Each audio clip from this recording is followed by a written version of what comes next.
কাঁচা আলুর এই চিপস বানিয়ে সংরক্ষণ করতে পারেন 1 বছর। যখন তখন শুধুমাত্র তেলে ভেজে নিলেই হবে। বিকেল সন্ধ্যা হলেই কিন্তু আমাদের এটা ওটা খেতে মন চায়। আর এই আলুর চিপস কিন্তু ছোট বড় সকলেরই অনেক পছন্দের। তো চলুন আলুর চিপস বানানোর রেসিপিটা দেখে নেওয়া যাক। আর অবশ্যই আমার চ্যানেলটি কিন্তু সাবস্ক্রাইব করে দিবেন। এখানে আমি 1 কেজি মতো আলু নিয়ে পরিষ্কার করে ধুয়ে নিয়েছি। আর তারপরে আলুগুলো এইভাবে চিকন করে স্লাইস করে কেটে নিতে হবে। এখানে চাইলে বটি অথবা ছুরি যে কোনো কিছু দিয়েই এভাবে পাতলা স্লাইস করে কেটে নিতে হবে। আর অবশ্যই যেন ভেঙে না যায় সেভাবে নিতে হবে। এই তো সবগুলো আলু কেটে নিয়েছি আর আবারও ভালো মতো ধুয়ে পরিষ্কার করে নিয়েছি। আলুগুলো ভালো মতো ধুয়ে নিয়েছি আর এইবার পানি দিয়ে আর 1 চামচ লবণ দিয়ে কিছুক্ষণ সেদ্ধ করে নেব।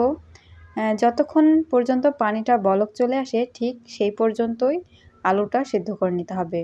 বেশি সেদ্ধ হয়ে গেলে কিন্তু পরবর্তীতে ভাজাটা ভালো হবে না। তো এই তো দেখতে পাচ্ছেন সামান্য একটু স্বচ্ছ কালার চলে আসবে। এই পর্যায়ে আলুটা ছেঁকে নামিয়ে নিতে হবে। আমি একটা স্ট্রেনারে ছেঁকে উঠিয়ে নিচ্ছি আর এবার ছাদে চলে যাচ্ছি এটা শুকোতে দেওয়ার জন্য। তো একটা ওড়না বিছিয়ে নিয়েছি। আপনারা চাইলে যে কোনো পরিষ্কার কাপড়, পেপার অথবা যে কোনো কিছুতেই এভাবে বিছিয়ে দিতে পারেন। 2-1 দিন টানা রোদে দিলেই কিন্তু এটা ভালো মতো শুকিয়ে যাবে। তো আমার একদিনেই দেখতে পাচ্ছেন কতটা পারফেক্ট ভাবে শুকিয়ে গেছে। তো এইবার সবগুলো আমি একটা এয়ারটাইট বক্সে তুলে নিচ্ছি। এই আলুর চিপসটা বর্ষা সিজনে কিন্তু দারুণ কাজ দিবে, কারণ বর্ষাকালে আমাদের সবারই এটা ওটা খেতে মন চায় কিন্তু আমরা বাইরে যেতে পারি না।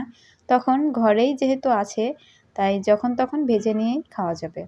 তো এই তো দেখতেই পাচ্ছেন কতটা পারফেক্ট ভাবে হয়েছে আর একদমই বাহিরে যেগুলো বিক্রি করে সেই রকমই হয়েছে।